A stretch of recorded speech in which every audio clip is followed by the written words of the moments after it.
deserts flowing water,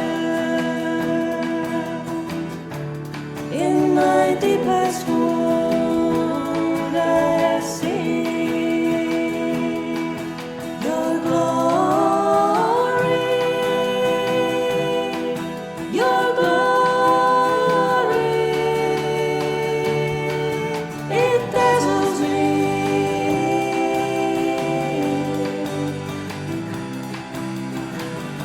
All around me, above, beneath me, healing presence is found, light of the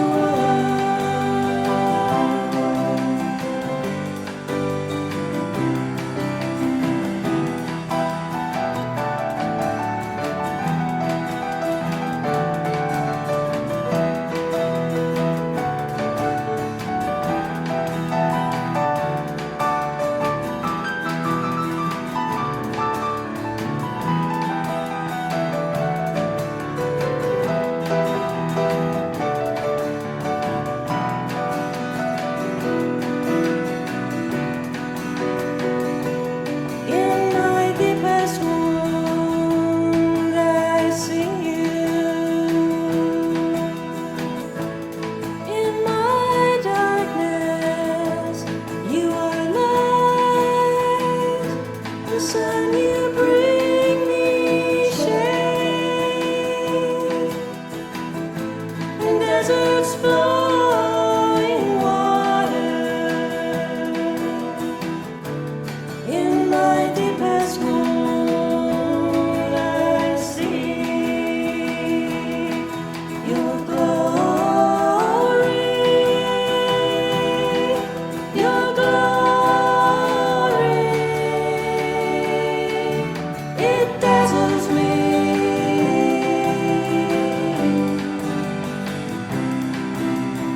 Dazzles me. Dazzles me. Dazzles me.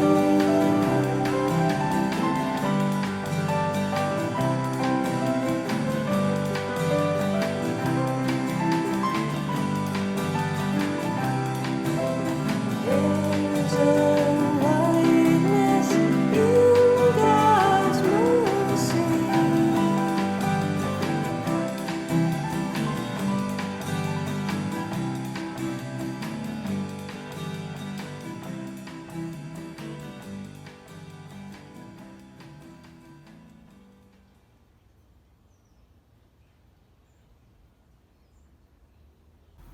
Good morning, St. Luke's. It is July 19th. We've been sheltering in place for 18 weeks.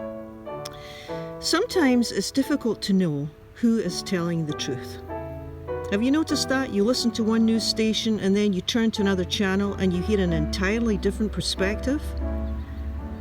It's not always easy to know good from bad or right from wrong.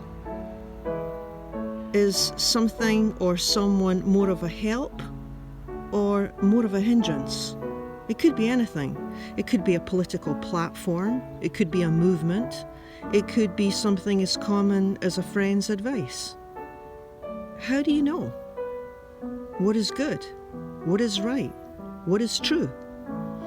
In the parable of the weeds this morning, Jesus is quick to warn, don't be too quick to judge on first appearances. Don't be too quick to judge on first impression. Sometimes things are not as they appear.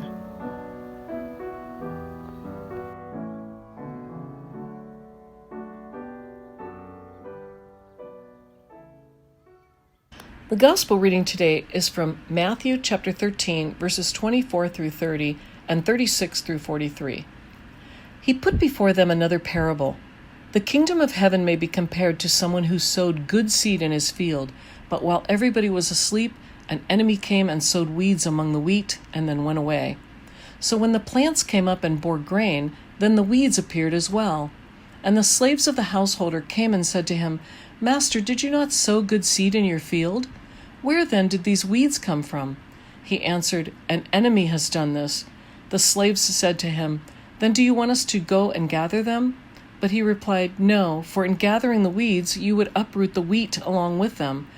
Let them both grow together until the harvest, and at harvest time I will tell the reapers, 'Collect the weeds first and bind them in bundles to be burned, but gather the wheat into my barn.'" Then he left the crowds and went into the house, and his disciples approached him, saying, "Explain to us the parable of the weeds of the field." He answered, "The one who sows the good seed is the Son of Man. The field is the world, and the good seed are the children of the kingdom. The weeds are the children of the evil one, and the enemy who sowed them is the devil. The harvest is the end of the age, and the reapers are angels. Just as the weeds are collected and burned up with fire, so will it be at the end of the age. The Son of Man will send his angels, and they will collect out of his kingdom all causes of sin and all evildoers, and they will throw them into the furnace of fire, where there will be weeping and gnashing of teeth.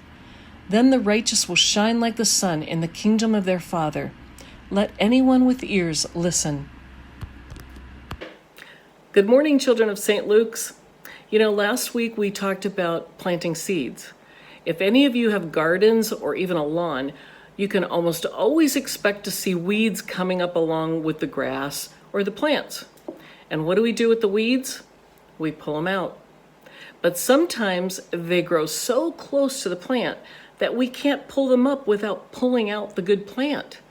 The weeds take more room, and then they choke out the good plants.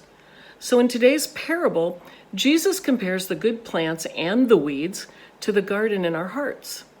Think of which things Jesus wants us to grow in our hearts and which things he wants us to weed out. Sharing might be in our hearts. We should definitely grow that. What about being selfish, not sharing with others? How about being helpful? How about yelling or disobeying your parents? See, we know what we should grow and what we should weed out, but it can be hard to always do the right thing, right? Most of us have a mix, sometimes we're good at sharing and other times not so good. But Jesus wants to help us weed out the things like selfishness so that we have more room for love in our hearts. We can all think of things in our hearts that need to be weeded out.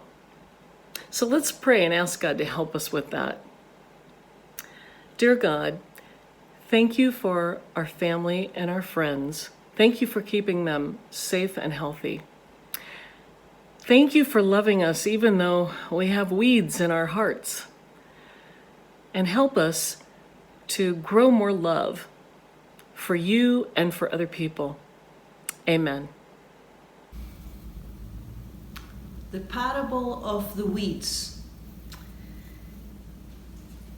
When we're unsettled, and as most of us are during these times, when we're fearful, when we're on edge, and when we feel like our lives are out of control, our natural tendency is to do something, right? Because we want to get out of this in some way. We want to bring order back to our lives. And so our natural tendency is to try and think about what we can actually do to change things or to make things better, or how can we bring about back some sort of normacy to our lives. And what can often happen is that we start to react and respond too quickly to things. And we can start to pick out what is wrong and what needs to change.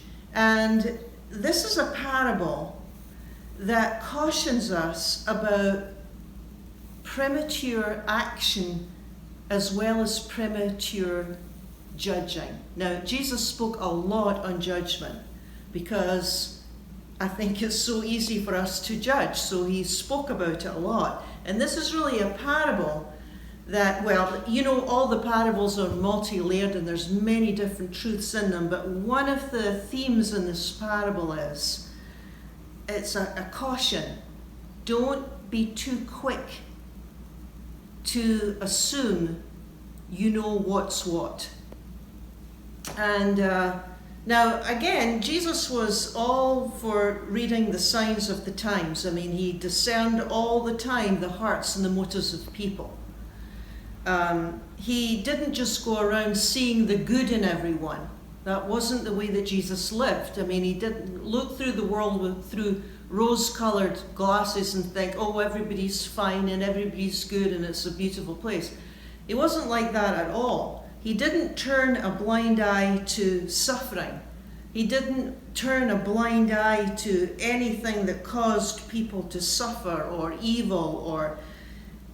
But what he taught was that we need to develop a capacity to see clearly and to judge correctly rather than prematurely and be wrong. So, because what can happen is that we rush too quickly to label something as good. Oh, this is really good, or she's really good, or this is good, or that's good, or this is bad, or this is evil. We're too quick for that, and this is a parable that cautions about running to conclude something too quickly. So again, it's a parable that all the gardeners are going to like I said last week. This is another sort of agricultural parable. And it's a parable that, as I said, talks about indirectly, there's wisdom in standing back and waiting before you say anything, before you speak. Every good parent knows this, right?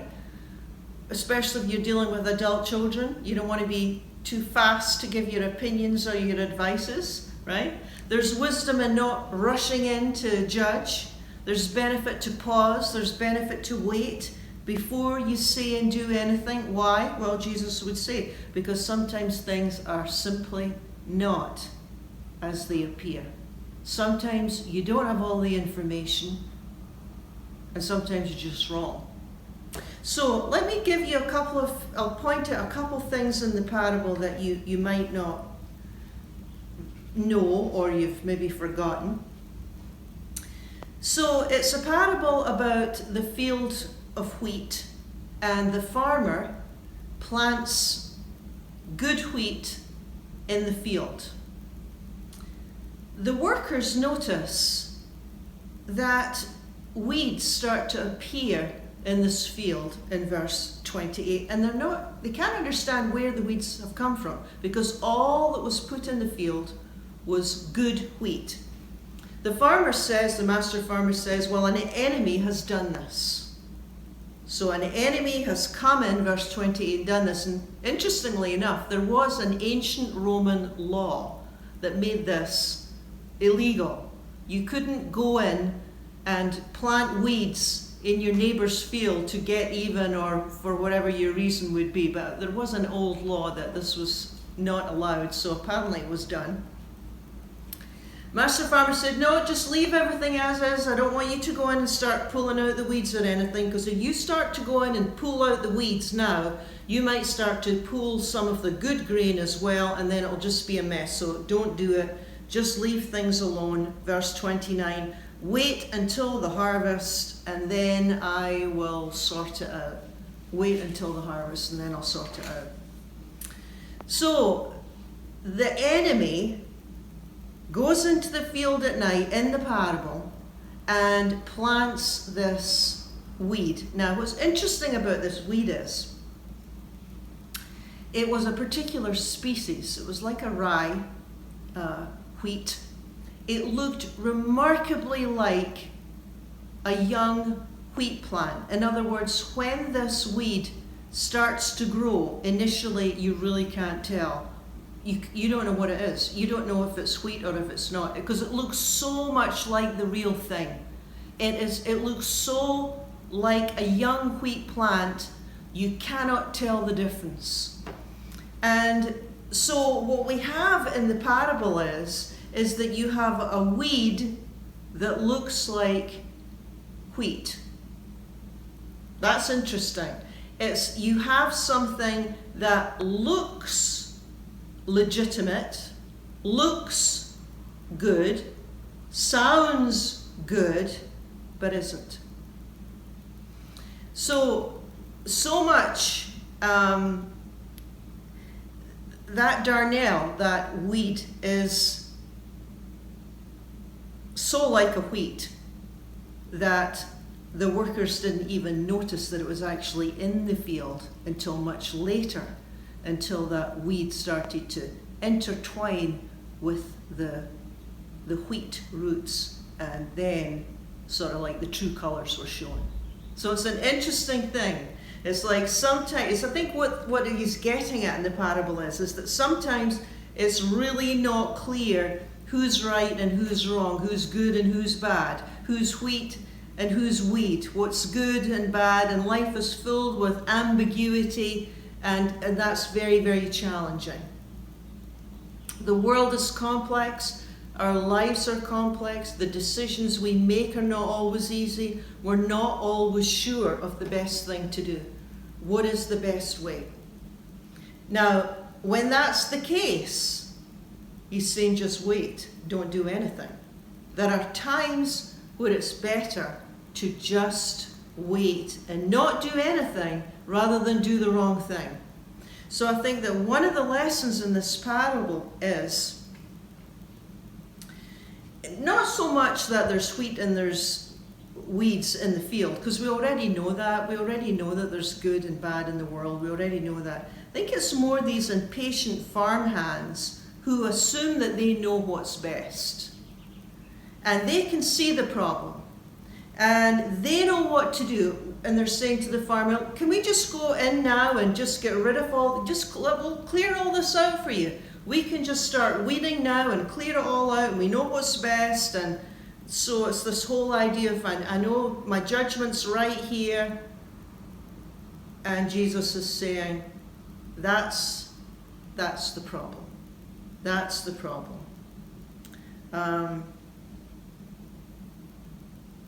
Sometimes your judgment can be incorrect. Better to spend your time being a force for good in the world rather than being a judge of the world. I mean, there's only so many ways we can spend our energy. There's only so many ways we can spend our time. We could go around correcting everything and judging everything and trying to, say who was right and who was wrong. We could do that. Or we could be about learning how to continually walk in the ways of Jesus, learning how to walk in his ways of humility, not an easy thing to do in this world, learning to walk in his way of compassion, not an easy thing to do in this world. Or we can spend a lot of time correcting and judging. Jesus cautioned his disciples many, many times about judging and criticizing. And I think it's because it's so easy for us to do this. It's so easy for us to get into this mindset. Humans tend to see their way, their preference, as the right way. It's just the way that we're put together. We tend to see ourselves as right. So if there's any, like even in this story, the wheat, we would be the wheat, right? We automatically identify with the good guys. This is the way we are. Our bias is so strong. Humans tend to see their perspective as the correct perspective, and everybody else is wrong. It's my understanding of an argument that's the right way. Or whatever needs to happen in this family, I know what needs to happen here. Or I know what behaviors need to change. I know how somebody can sort their life out. It's very easy for us to move into that space, into that kind of energy. Jesus is saying, no, not so fast here, not so fast. Just wait. If we want to weed, I think if we have a tendency to weed, which we all do, correct things, correct the world, best to weed ourselves. Or maybe it's better to think about it being open to the divine gardener to do some weeding within our lives.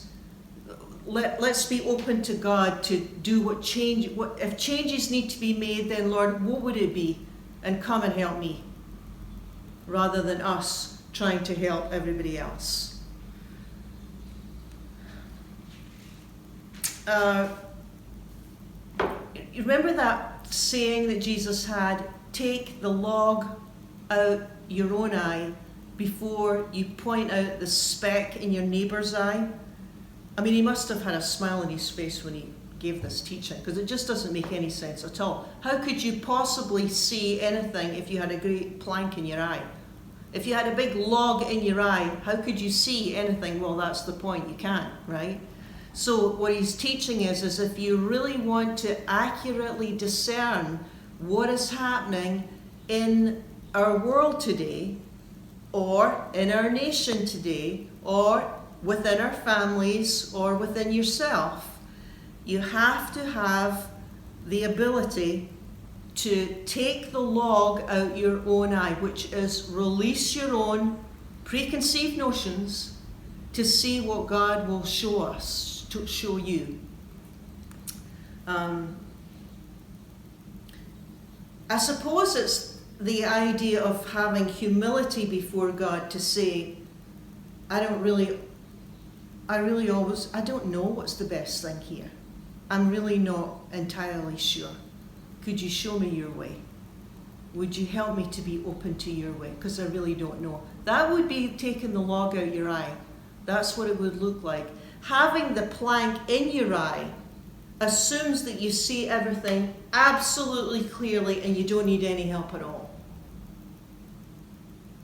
But to take the log out your eye would be that openness to say to God, well, you show me, help me to have a space here so that you can drop something in, something new that maybe I haven't considered or thought of or even heard about.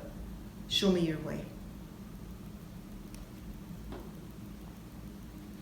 I think Jesus is pointing out in this parable that for as long as we're judging, for as long as we are pointing out the weeds, we're not really paying attention to our own life, our own walk with God. So in some ways, weedy people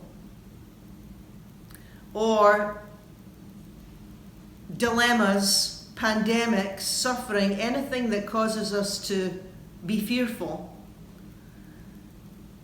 in some ways these things can help us grow in our faith. Now, I don't say this lightly because I know that this is very difficult. But I think that when we're going through these, and remember I mentioned last week that I think that this is a great time of temptation. And I'm talking about temptation as in being tempted to fear, being tempted to have no hope for the future, this kind of temptation to give up on God, to this. I think anytime we go through a lot of suffering, our faith can take a hit in some ways, and it gets hard for us to hold on and to trust God.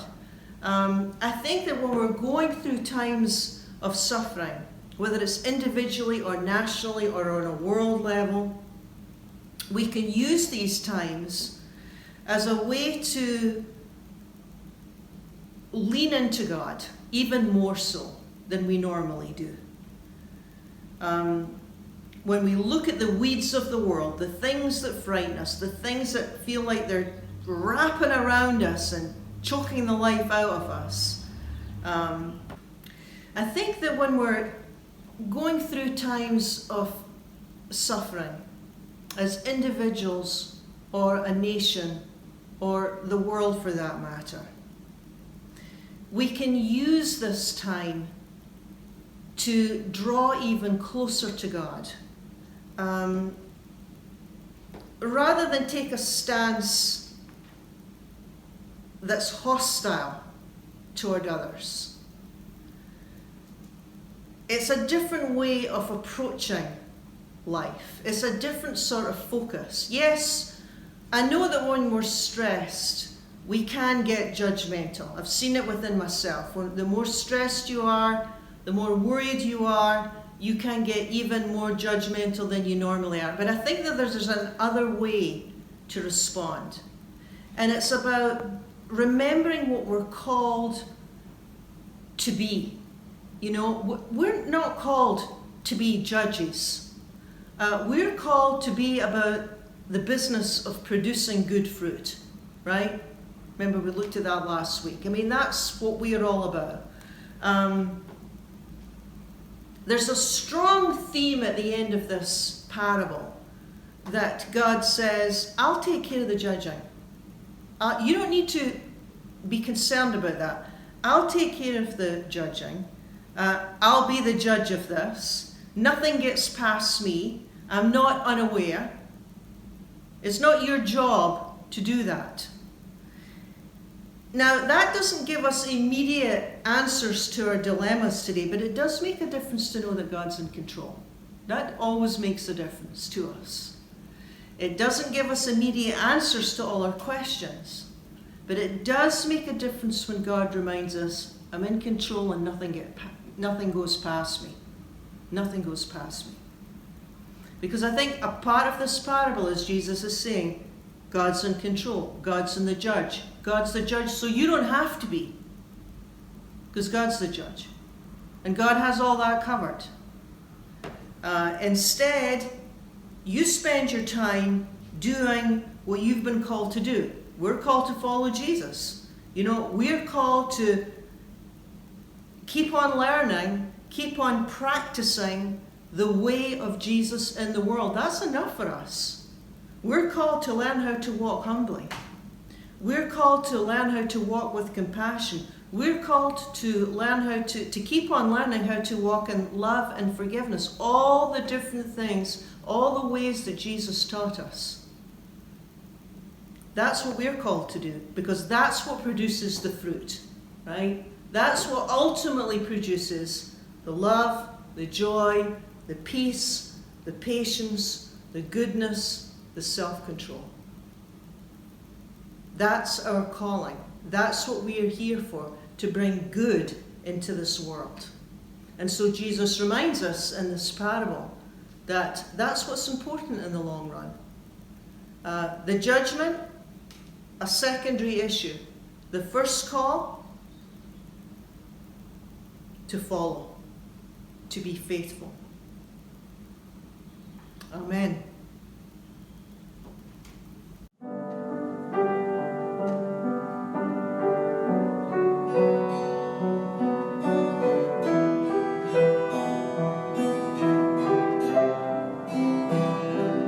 As I rise, strength of God, go before,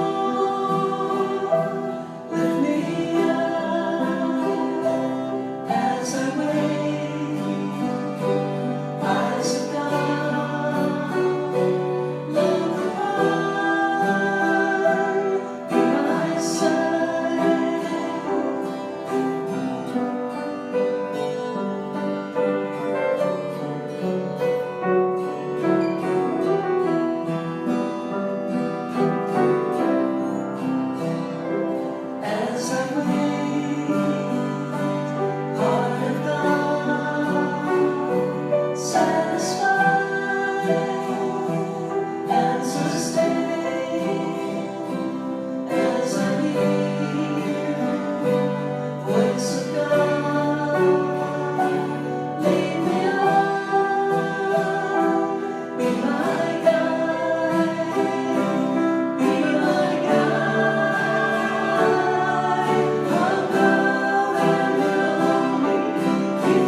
like to thank everyone who has mailed in their offering this week and or put your envelope through our letterbox. I was just amazed at your generosity this week. It was really quite amazing, and it's God's provision. You know, it's God's provision, but God is using you and your faithfulness. And so I would like to just thank every single one of you, and thanks for being sensitive when God put it on your heart to give. Thank you for being sensitive to that and following through with it.